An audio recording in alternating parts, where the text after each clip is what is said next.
నేను అడుగుతా ఉన్నా, ఇదే చంద్రబాబు నాయుడు మీద 24 కేసులు ఉన్నాయి. మరి చంద్రబాబు నాయుడు మీద 24 కేసులు ఉన్నాయని చెప్పి చంద్రబాబు నాయుడు గారిని నడి రోడ్డు మీదకి తీసుకొని వచ్చి తన్నడం ధర్మమే అవుతుందా అని అడుగుతా ఉన్నా.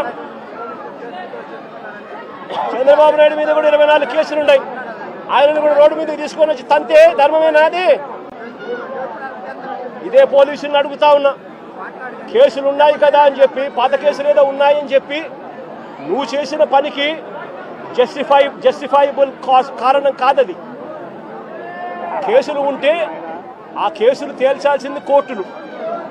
మీరు ఆరోపణ చేస్తారు, అది న్యాయం కాదు అని చెప్పి వాళ్ళ అవతల కోర్టుల్లో ఆర్గ్యూ చేస్తారు. జడ్జి కేసు వింటాడు, జడ్జి తీర్పునిస్తాడు. అంతేకాని పోలీసులు ఇలా కేసులు గతంలో ఉన్నాయి కదా అని చెప్పి తీసుకొని వచ్చి నడి రోడ్డు మీద వాళ్ళను నిల్చోబెట్టి వాళ్ళ కుటుంబ పరువును తీస్తూ వాళ్ళను షేమింగ్ చేసే కార్యక్రమం పోలీసులకు లేనే లేదు. ఈ మధ్యకాలంలో జరిగిన అనేక ఘటనలు, రాకేష్ అనే పిల్లాడు, ఇది రాకేష్ అనే పిల్లాడికి సంబంధించిన కాలుకు సంబంధించిన ఎక్స్రే. అంటే నా పక్కనున్న పాప వాళ్ళ అన్న, నా పక్కనున్న పాప ఇంజనీర్, వాళ్ళ అన్న రాకేష్ పాలిటెక్నిక్ మెకానికల్. ఆ పిల్లాడికి సంబంధించిన కాలుకు సంబంధించిన ఎక్స్రే. ఇలా కాలు ఇరిగిపోయింది, లోపల రాడ్ ఉంది, రాడ్ పెట్టి ఆ రాడ్కు కాలును ముడేసి డాక్టర్లు ఈ మాదిరిగా ఉన్న పరిస్థితిని చూస్తే పోలీసులు ఆ కాలు మీద కాలు పెట్టి నడి రోడ్డు మీద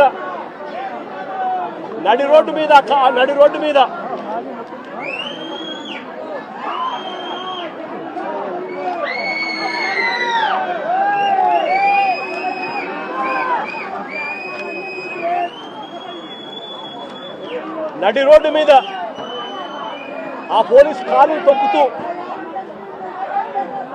ఆ రాకేష్ అనే పిల్లోడిని ఇలా కొట్టడం, అది కూడా నడి రోడ్డు మీద షేమింగ్ చేస్తూ చేయడం ధర్మమేనా అని అడుగుతా ఉన్నా. హరి అనే వ్యక్తి,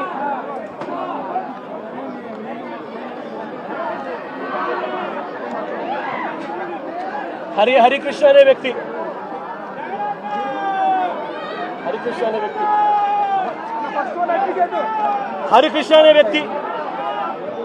ఈ వ్యక్తి మీద ఈ మధ్య కాలంలోనే దాచేపల్లిలో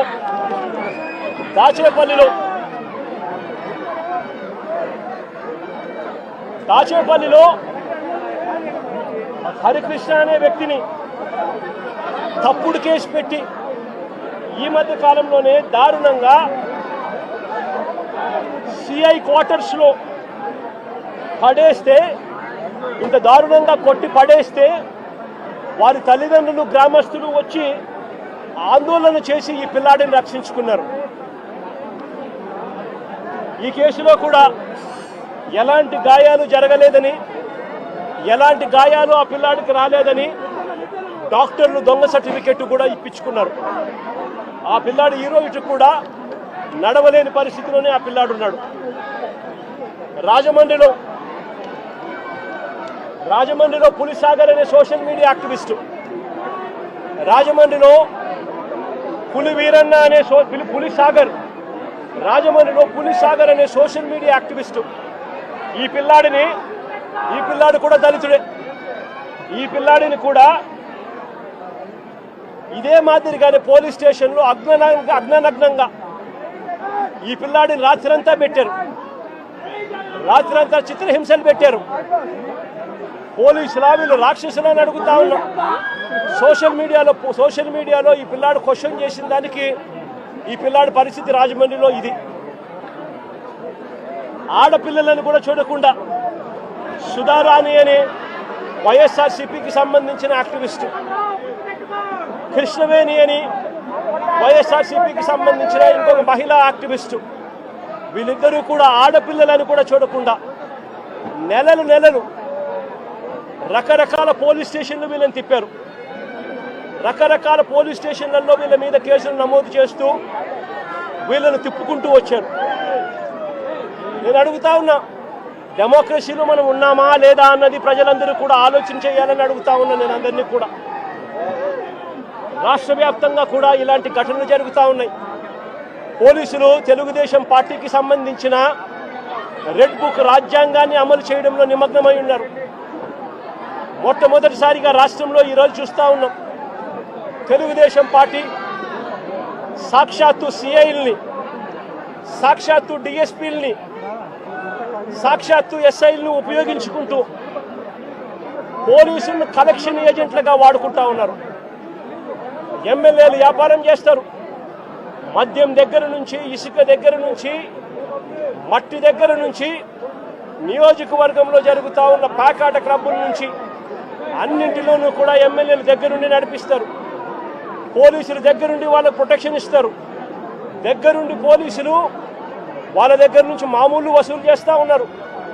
మామూలు వసూలు చేసి పోలీసులు ఇంత, ఎమ్మెల్యేలు ఇంత, చంద్రబాబుకి ఇంత, లోకేష్కి ఇంత అని చెప్పి పంపకాలు జరుగుతూ ఉన్నాయి. రాష్ట్ర వ్యాప్తంగా ప్రతి నియోజకవర్గంలో ఇదే జరుగుతూ ఉన్నాయి. ప్రతి గ్రామంలోనూ బెల్ట్ షాపులు కనిపిస్తూ ఉన్నాయి. ప్రతి మందు షాప్ పక్కన పర్మిట్ రూములు లేకుండా ఇల్లీగల్ పర్మిట్ రూములు కనిపిస్తూ ఉన్నాయి. ప్రతి పర్మిట్ రూమ్కు డబ్బులు తీసుకుంటా ఉన్నారు. ప్రతి బెల్ట్ షాప్కు పోలీసులు డబ్బులు తీసుకుంటా ఉన్నారు. ఎమ్మెల్యేలకు డబ్బులు ఇస్తున్నారు. చంద్రబాబు నాయుడు గారికి ఇంత, లోకేష్కి ఇంత కలెక్షన్లు జరుగుతూ ఉన్నాయి. ఇసుక, ప్యాకాట, మట్టి, సిలికా, క్వాడ్స్, లాటరైటు ఏది వదలకోకుండా నియోజకవర్గంలో ప్రతిదీ కూడా వసూళ్లు కార్యక్రమం జరుగుతూ ఉన్నాయి. నేను అడుగుతా ఉన్నా, అసలు రాష్ట్రంలో ఇలాంటి పాలన జరిగేటప్పుడు పోలీసులను ఉపయోగించి యూనిఫామ్ తొడిగి వాళ్ళను దొంగల ముఠాలో భాగస్థులుగా చేసి వాళ్ళను వాడుకొని రెడ్ బుక్ రాజ్యాంగం నడుపుతా ఉన్న ఈ రాష్ట్రంలో లా అండ్ ఆర్డర్ అనేది ఉందా అని చెప్పి నేను గట్టిగా ప్రశ్నిస్తూ అడుగుతా ఉన్నా. నేను ఒకటే చెప్తా ఉన్నా, ఈరోజు ఈ పిల్లలకు జరిగిన అన్యాయం ఏదైతే ఉందో నేను ఈ పిల్లల్ని వెనకేసుకొని రావడం లేదు. పిల్లలు అన్నాక వీళ్ళు వయసులో ఉన్నప్పుడు ఏదేదో కేసులు పడిండొచ్చు, గొడవలు జరిగిండొచ్చు, కేసులు పడిండొచ్చు, కేసులు ఉండిండొచ్చు. ఆ కేసుల్లో ఎవరిది న్యాయము, ఎవరిది ధర్మము అని చెప్పి నాకు తెలియదు. నేను దాన్ని వెనకేసుకొని రావడం లేదు. కానీ ఒక పద్ధతి అనేది ఒకటి ఉంది అనేది మాత్రం ఖచ్చితంగా చెప్తా ఉన్నా. ఆరోపణలు చేసే వ్యక్తులే జడ్జిల కింద మారిపోకూడదు అని మాత్రం గట్టిగా చెప్తా ఉన్నా.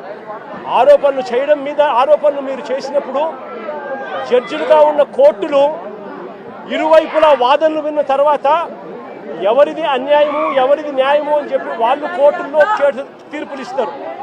ఆ తీర్పు ఇచ్చేదాకా కేసులున్న ప్రతి ఒక్కరూ ముద్దాయి అయిపోడు అన్నది మాత్రం ఖచ్చితంగా గట్టిగా చెప్తా ఉన్నా.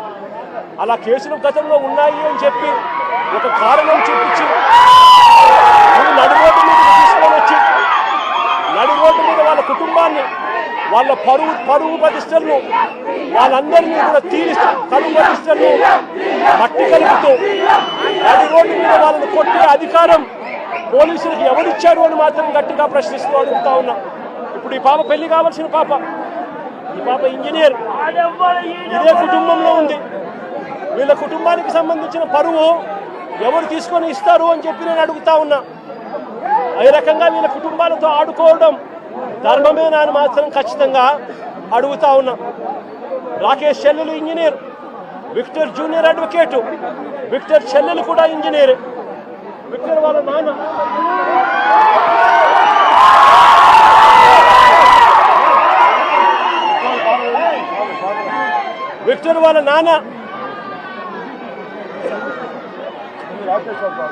రాకేష్ వాళ్ళ విక్టర్ వాళ్ళ నాన్న ప్రజాశక్తి రిపోర్టర్. విక్టర్ వాళ్ళ నాన్న ప్రజాశక్తి అనే పేపర్కు మాజీ రిపోర్టర్. అంటే ఒక మాజీ రిపోర్టర్ కొడుకు పరిస్థితి ఇది. ఒక మాజీ రిపోర్టర్ కొడుకు పరిస్థితి ఇది. రాకేష్ అనే పిల్లోడు అసలు ఇక్కడ లేడు. హైదరాబాద్లో ఉద్యోగం చేసుకుంటా ఉన్నాడు. జొమాటో అనే కంపెనీలో ఉద్యోగం చేసుకుంటా ఉన్నాడు. ఆ పిల్లాడు ఇక్కడికి వచ్చినప్పుడు జరిగిన ఘటనలో ఆ పిల్లాడిని బ్రాండింగ్ చేసి ఆ పిల్లాడి కుటుంబాన్ని పరువును కూడా తీస్తూ ఉన్నారు. ధర్మమేనా అన్నది ప్రతి ఒక్కరూ కూడా ఆలోచన చేయమని కోరుతా ఉన్నారు. లా అండ్ ఆర్డర్ పూర్తిగా కుప్పకూలిన పరిస్థితుల మధ్య చంద్రబాబు నాయుడు గారి ప్రభుత్వంలో ప్రతి వ్యవస్థ నీరుగారిన పరిస్థితుల మధ్య స్కూళ్లు దిగజారిపోయాయి. పిల్లలకు ఇవ్వాల్సిన ఫీజు రీయింబర్స్మెంట్ బకాయిలు ఇవ్వడం లేదు. సంవత్సరం దాటిపోయింది, స్కూళ్లు పట్టించుకోవడం లేదు. విద్యారంగం పూర్తిగా నాశనం అయిపోయింది. వైద్య రంగం పూర్తిగా దివాలా తీసింది. నెట్వర్క్ హాస్పిటల్కు నెలకు 300 కోట్ల రూపాయలు ఖర్చు అవుతుంది. 12 నెలలు అయిపోయింది. 12 నెలల నుండి 300 3,600 కోట్ల రూపాయలు పైచిలకు వాళ్ళకి బకాయిలు ఉన్నారు. ఏ పేదవాడు నెట్వర్క్ హాస్పిటల్లో ఆరోగ్యశ్రీ సేవలు ఉచితంగా అందుకునే పరిస్థితిలో లేడు. మరోవైపున వ్యవసాయం దిగజారిపోయింది. ఏ పంటకు గిట్టుబాటు ధరలు రాని పరిస్థితి. రైతులకు పెట్టుబడి సహాయం లేదు. రైతులకు ఉచిత పంటల బీమా లేదు. ఈ క్రాప్ నాశనం అయిపోయింది. ఆర్బీకేలు నిర్వీర్యమైపోయినాయి. సమయానికే ఇవ్వాల్సిన ఇన్పుట్ సబ్సిడీలు రాని పరిస్థితి. ఇంత దారుణంగా రైతు పరిస్థితి ఉన్నారు. మరోవైపున లా అండ్ ఆర్డర్ పూర్తిగా గాలికెగిరిపోయిన పరిస్థితులు. వీటి అన్నిటి మధ్య మా ప్రభుత్వం గతంలో అమలు చేస్తా ఉన్న పథకాలన్నీ రద్దు చేశారు. మరోవైపున వీళ్ళు చేస్తాము అని మాట ఇచ్చిన సూపర్ 6లు సూపర్ 7లు గాలి కొదిలేశారు. 143 హామీలు మేనిఫెస్టోలో ఏదైతే చెప్పారో వాటిని పట్టించుకున్న పాపాన పోలేదు వీళ్ళంతా. అందుకనే ఇలాంటి పాలనకు వ్యతిరేకంగా రేపు రాష్ట్ర వ్యాప్తంగా కూడా వెన్నుపోటు దినంగా ప్రకటించి రాష్ట్ర వ్యాప్తంగా ప్రతి నియోజకవర్గంలోనూ ఈ ప్రభుత్వానికి వ్యతిరేకంగా రాష్ట్ర ప్రజలందరినీ కూడా గలం విప్పమని చెప్పి పిలుపునిస్తా ఉన్నాను. మరొక్కసారి వీళ్ళందరికీ కూడా ప్రతి ఒక్కరిని కూడా నేను ఒకటి విజ్ఞప్తి చేస్తా ఉన్నా.